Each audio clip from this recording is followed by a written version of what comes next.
সুপ্রিয় শিক্ষার্থীগণ, আমি তোমাদের 6th চ্যাপ্টারের রসায়ন বিজ্ঞান আলোচনা চলতেছে।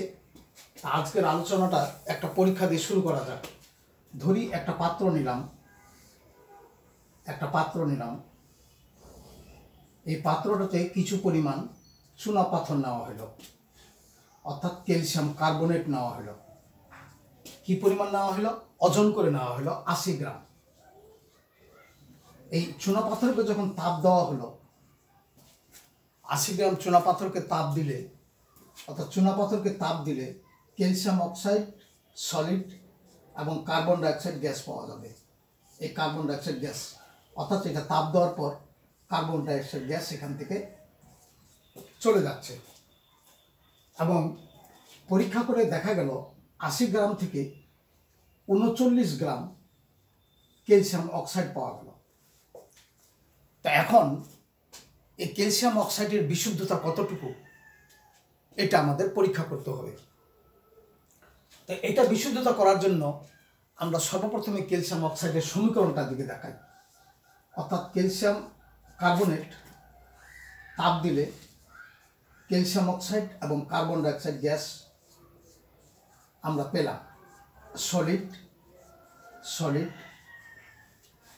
তো এখানে এটা সর্বজন স্বীকৃত যে জিনিসটা, সেটা হলো এখানে 100 গ্রাম ক্যালসিয়াম অক্সাইড থেকে আমরা পাবো 40 + 16 56 গ্রাম ক্যালসিয়াম অক্সাইড। এই 100 গ্রাম হলো ক্যালসিয়াম 40, কার্বন 12 একটা, অক্সিজেন 3টা, এইগুলো যোগ করে হলো 100 গ্রাম। তাহলে সর্বজন স্বীকৃত যেখানে আমরা যাই না কেন, আমরা এখনও ক্যালসিয়াম কার্বনেটকে, তার মানে 100 গ্রাম ক্যালসিয়াম কার্বনেটকে তাপ দিই, তাহলে 56 গ্রাম ক্যালসিয়াম অক্সাইড আমরা পাবো। এটা পৃথিবীর যে কোনো প্রান্তে আমরা স্বাভাবিকভাবে এটা পাবো। তাহলে দেখতেছি আমরা এই সর্বজন স্বীকৃত সমীকরণ থেকে, রসায়ন শাস্ত্রের স্বীকৃত সমীকরণ থেকে আমরা দেখতেছি যে 100 গ্রাম ক্যালসিয়াম কার্বনেট অর্থাৎ চুনাপাথর দিতে পারে 56 গ্রাম ক্যালসিয়াম অক্সাইড। এটা তার সামর্থ্য আছে। তাহলে 80 গ্রাম যেহেতু নিয়েছি, দেখি 80 গ্রামে কতটুকু পাওয়া যায়। তাহলে 56 × 80 / 100, এটাকে ভাগ দিলে হবে প্রায় 46.5 ইত্যাদি, এত %। অর্থাৎ আমরা যদি ভাগ দিই তাহলে 4 2 8 2 5 10, তাহলে এটা হলো 12, 6 × 12 ও 2 4 8 2 4 8 2 5 10, তাহলে 6 4 24, 6 4 24, হাতের হলো 2, 20 2 22, 22কে 5 দিয়ে ভাগ দিলে আমরা পাচ্ছি এত। তাহলে 4 20 24, আবার 4 20 20 5, অর্থাৎ 44 এত ভাগ আমরা পাইলাম। অর্থাৎ আদর্শ সমীকরণ থেকে আমরা এত গ্রাম পাইলাম। কত গ্রাম থেকে? 80 গ্রাম দিতে পারবে 44.5 গ্রাম। এটা আদর্শ সমীকরণ থেকে ক্যালকুলেটেড করা, এটা পাবো আমরা। তাহলে আমরা শতকরা এখন কিভাবে বাহির করব? তাহলে শতকরা বাহির করার জন্য এই ক্যালসিয়াম অক্সাইডের শতকরা বিশুদ্ধতা, পিউরিটি, শতকরা বিশুদ্ধতা পাবো আমরা যেটা প্রকৃত, অর্থাৎ আমরা এক্সপেরিমেন্ট করে যেটা পাইলাম, সেটা কতটুকু? সেটা পাইলাম আমরা 39 গ্রাম। 39 গ্রাম 80 গ্রাম থেকে পেয়েছি, বিকারটাতে 80 গ্রাম থেকে। তাহলে 100 থেকে পাবো আমরা, পাওয়ার কথা আমাদের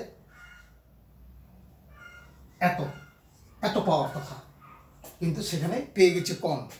তাহলে এটাকে হিসাব করলে পাওয়া যাবে 87.05%।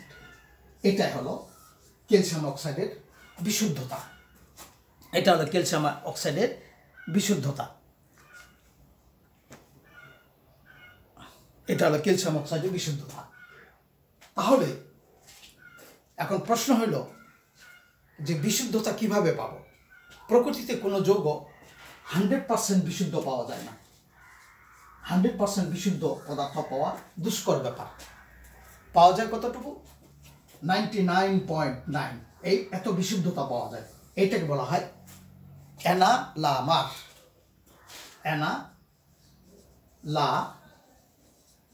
অ্যানালামার গ্রেড বলা হয় এই পদার্থগুলোকে।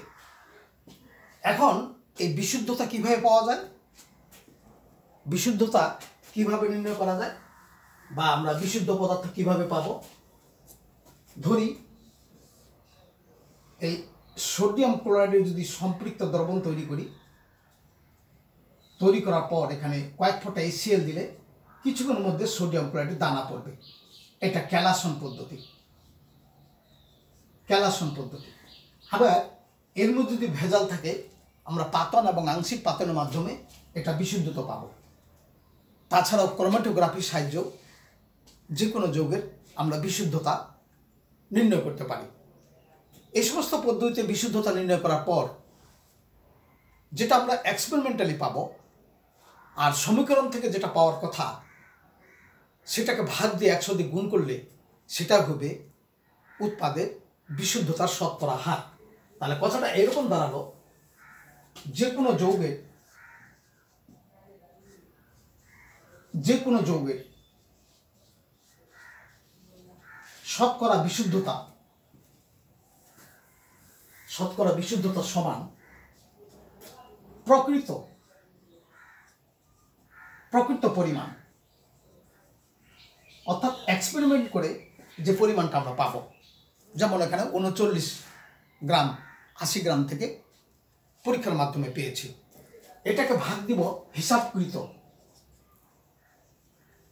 হিসাবকৃত পরিমাণ, ভাগ দিয়ে এটাকে 100 দিয়ে গুণ করব, সেটা হবে ওই যৌগটির বিশুদ্ধতার শতকরা হার। অন্যভাবে আরো একটা এক্সপেরিমেন্ট আমরা করতে পারি। সেটা হলো, ধরি একটা পাত্রে 2 গ্রাম ম্যাগনেসিয়াম নেওয়া হলো, ম্যাগনেসিয়াম ধাতু 2 গ্রাম নেওয়া হলো। এখন এখানে প্রয়োজনীয় পরিমাণ অক্সিজেন সরবরাহ করে যতটুকু লাগবে, তারপরে ম্যাগনেসিয়াম অক্সাইডে রূপান্তর করা হলো। করার পরে এটা মাপা হলো, মাপে পাওয়া গেল 3.25 গ্রাম। এক্সপেরিমেন্টালি পাইলাম। অর্থাৎ কথাটা এরকম দাঁড়ালো, 2 গ্রাম ধাতব ম্যাগনেসিয়ামকে প্রয়োজনীয় পরিমাণ অক্সিজেন সরবরাহ করে সেখানে ম্যাগনেসিয়াম অক্সাইড প্রস্তুত করা হলো, সেটা পরিমাণটা হলো এত গ্রাম। অর্থাৎ এটা হলো প্রকৃত পরিমাণটা পাইলাম।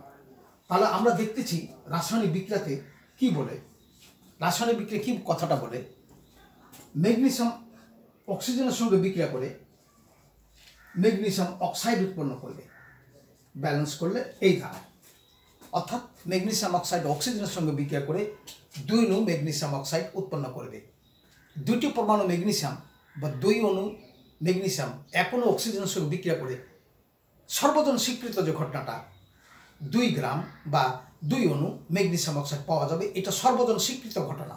তাহলে আমরা এখানে দেখতেছি একটা ম্যাগনেসিয়াম 24 গুণন 2, তাহলে 48 গ্রাম ম্যাগনেসিয়াম অক্সাইড দিতে পারে 2 × 24 + 16, দ্যাট ইজ ইকুয়াল টু 80 গ্রাম।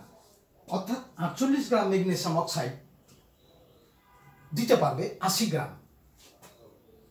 গ্রাম দিতে পারবে। তাহলে 2 গ্রাম কতটুকু দিতে পারবে?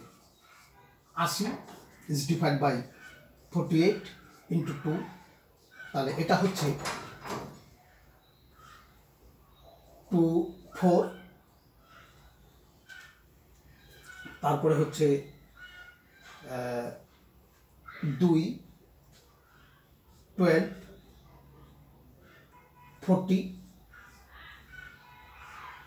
তারপরে আবার 4 4 3 12 4 10 40, অর্থাৎ এটা ক্যালকুলেশন করে পাওয়া যাবে 3.33 এত গ্রাম পাওয়া যাবে। ধরি হিসাব করে 3.33 গ্রাম পাওয়া গেল। এখন তাহলে এই ম্যাগনেসিয়াম অক্সাইডের বিশুদ্ধতা কত কি পরিমাণ হইল? তাহলে ম্যাগনেসিয়াম অক্সাইডের এর বিশুদ্ধতা হইল, আমরা প্রকৃতভাবে এক্সপেরিমেন্ট করে যেটা পাইলাম সেটা হলো 3.25, আর হিসাবকৃত সর্বজন স্বীকৃত যে রাসায়নিক বিক্রিয়া সমীকরণের মাধ্যমে হিসাবকৃত যেটা পাইলাম সেটা 3.33। একে 100 দিয়ে আমরা গুণ করব, এটা পার্সেন্টেজ হবে 97 পয়েন্ট সামথিং এত পার্সেন্ট। এটা হলো ক্যালসিয়াম অক্সাইডের বিশুদ্ধতা, অর্থাৎ শতকরা বিশুদ্ধতা পরিমাণ। তাহলে কোনো বস্তুর শতকরা বিশুদ্ধতা পাইতে গেলে আমরা প্রকৃতভাবে এক্সপেরিমেন্ট করলে যেটা পাবো আর সমীকরণ থেকে যেটা পাবো দুটার অনুপাত করে 100 দিয়ে যে গুণ করি, তাহলে সেই বস্তুটার আমরা শতকরা বিশুদ্ধতা নির্ণয় করতে পারবো।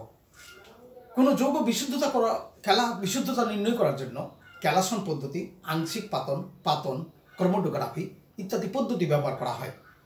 আগে বলেছি যে 100% বিশুদ্ধ পদার্থ পৃথিবীতে পাওয়া যায় না, 99.9 পরিমাণ বিশুদ্ধ পাওয়া যায়, সেগুলোকে অ্যানালাইমার গ্রেড পদার্থ বলা হয়।